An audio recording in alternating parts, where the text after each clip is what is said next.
그동안의 그 파우스트와 메피스토펠레스 관계를 우리는 그림자를 설명할 때 주로 썼던 하나의 사례입니다.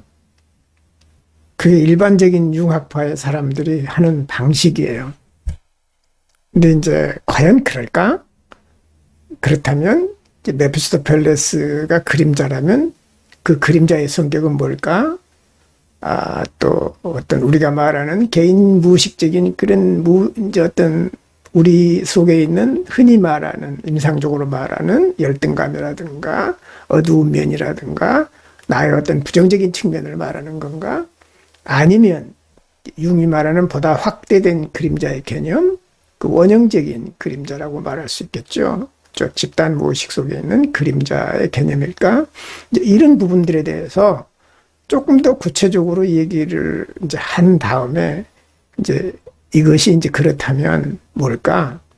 이런 데서 이제 굉장히 이제 융 공부하면서 이제 혼란이 오는 거죠. 이제 연금술에서도 그렇지만 융이 말하는 개념에 있어서 모호하고 공부하면 할수록 중첩됩니다.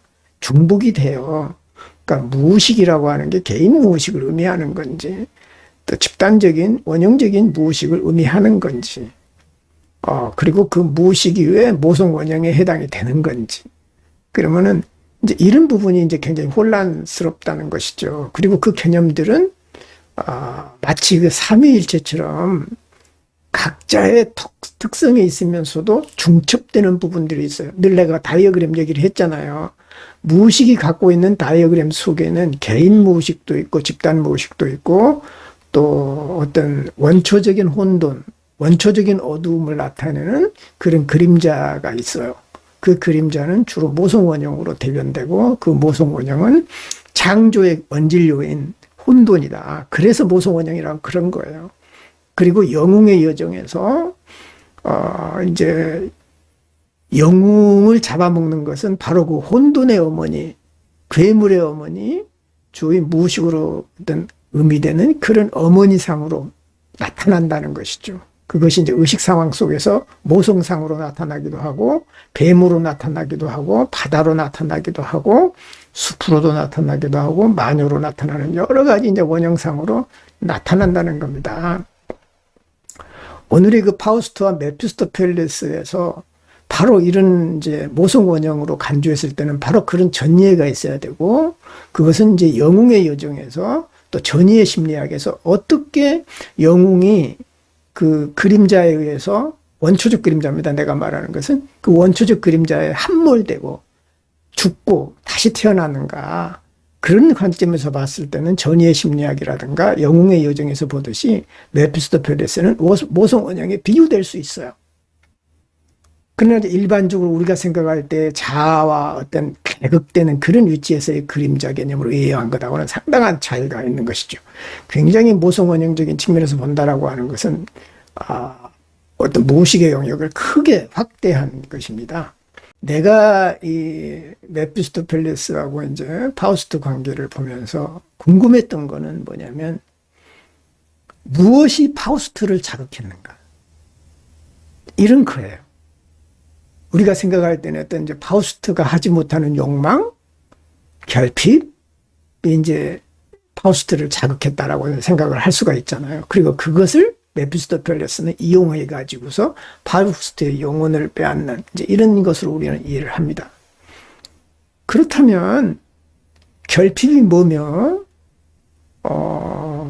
그 다음에 이제 그 우리가 가지고 있는 욕망이 이제 그림자를 자극한 거잖아요. 그림자는 언제 자극을 받는가? 우리가 결핍할 때가 아니라 우리는 결핍, 뭐가 없을 때 그림자를 자극한다고 생각하지만 no. 결핍을 느낄 때예요. 그러니까 결핍할 때하고 없을 때하고 내가 결핍을 느낄 때하고는 전혀 다른 거예요. 그런데 이것을 같이 생각해 버린다는 거. 내가 없으니까 결핍을 느낀지 아는 것이죠. 근데 그렇지 않아요. 다 가지고도 결핍을 느끼거든. 그리고 있는 것과 없는 것이 아무 상관이 없는데도 마치 우리가 돈이 없으면 돈에 대해서 굉장히 이제 그 바라고 또 나이 들면 모든 사람들이 젊음을 추구하고 또 파우스트처럼 젊은 여자를 원하고 이제 이런 것을 안 해봤기 때문에 이제 그런 걸로 생각을 한다는 것이죠. 그러다 보니까 이제 문제가 발생하는 거예요. 그 결핍이 안 채워지면 어떡할 거야? 계속 이런 문제, 다람쥐 쳇바퀴 도는 문제 속에서 헤매는 것이죠. 해결되지 않는 문제를 가지고 우리 심리학은 계속 헤맨다는 거예요. 이 결핍을 채우라는 거야. 환경을 바꿔주라 이거야. 아, 일리가 있어요. 어느 정도는 도움이 돼요. 또 그렇게 할 수만 있다면 해야죠. 근데 문제는 궁극적으로 채워집니까? 결핍이 채워진 적 봤어요? 그렇다면 아예 결핍이라고 하는 것은 원래 없는 거다는 거죠. 없는 허상이라는 거예요. 그 허상에 매달릴 때 결핍을 느끼는 거죠. 그럼 허상은 왜 오는 건가? 그래서 도대체 이 결핍이라는 것은 뭐고, 결핍이 왜 그림자를 자극하는가? 또 욕망이라고 하는 것은 도대체 뭔가? 결핍과 무슨 상관이 있는가? 결핍이 있기 때문에 욕망이 나오는 줄 안다는 것이죠, 보통.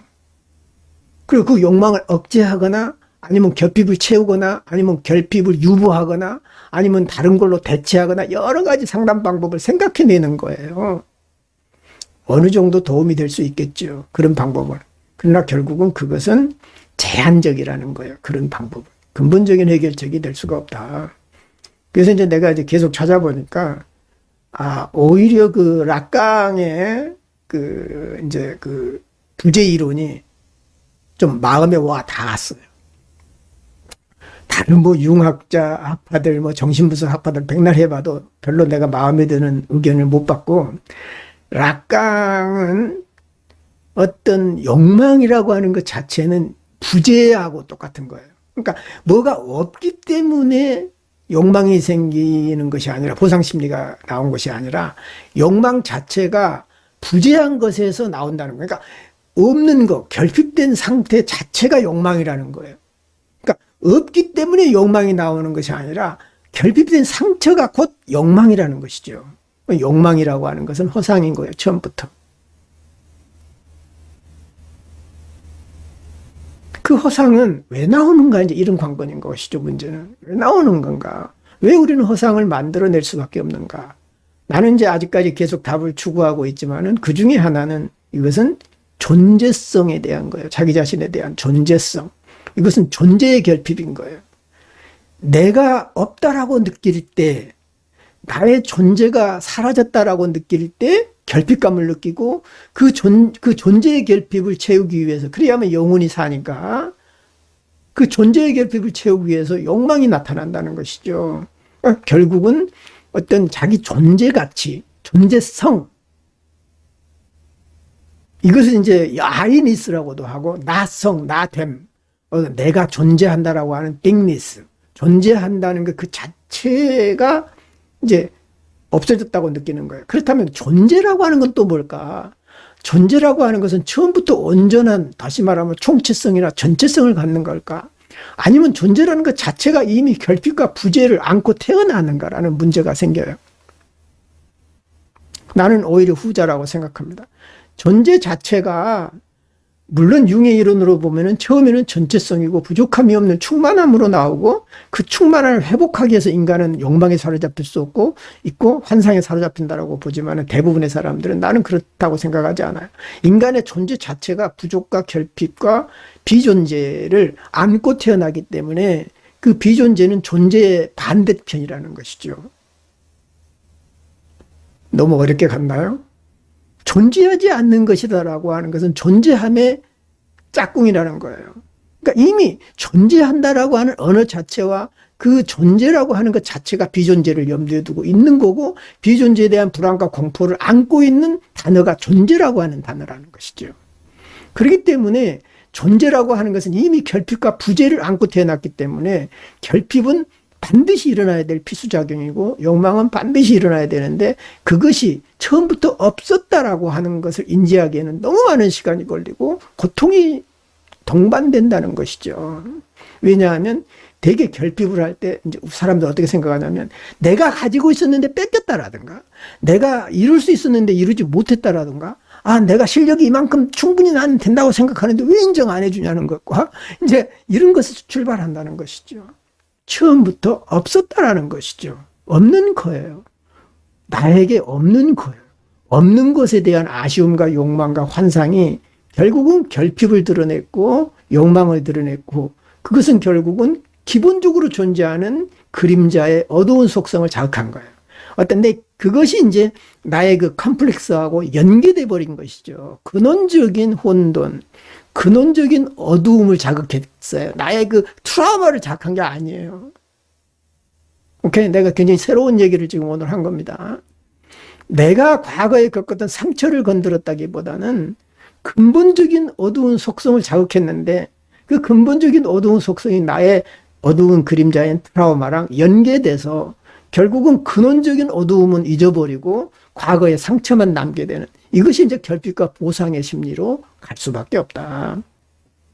이제 그런 차원으로 이해를 했습니다. 그래서 오늘의 그 주제를 상당히 이제 임상적이에요. 굉장히 이런 부분들은. 아, 상담을 할 때 내가 어떤 차원에서 이 부분을 접근할 거냐. 처음부터 이렇게 어렵게 얘기하면 못 알아듣겠죠. 그러나 결국은 상담자가 어떤 마인드를 갖고 있느냐.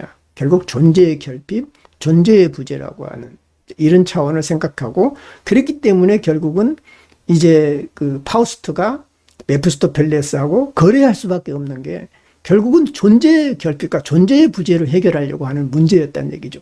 내가 과거에 뭐 이제 성적인 사랑이라든가 뭐 욕망이라든가 권력을 갖지 못해서 했다는 것이 아니라 자기는 존재한다고 믿었는데 처음부터 있었던 비존재에 대해서 의식하지 못했던 거예요. 그래서 그 비존재를 존재로 채우려고 보니까 비존재는 비존재 상태로 둬야 되거든요. 그런데 비존재를 존재로 채워버리려 하는 욕망 때문에 망할 수밖에 없는, 타락할 수밖에 없는 그런 좀 얘기를 하고 싶었어요. 여기까지만 하겠습니다.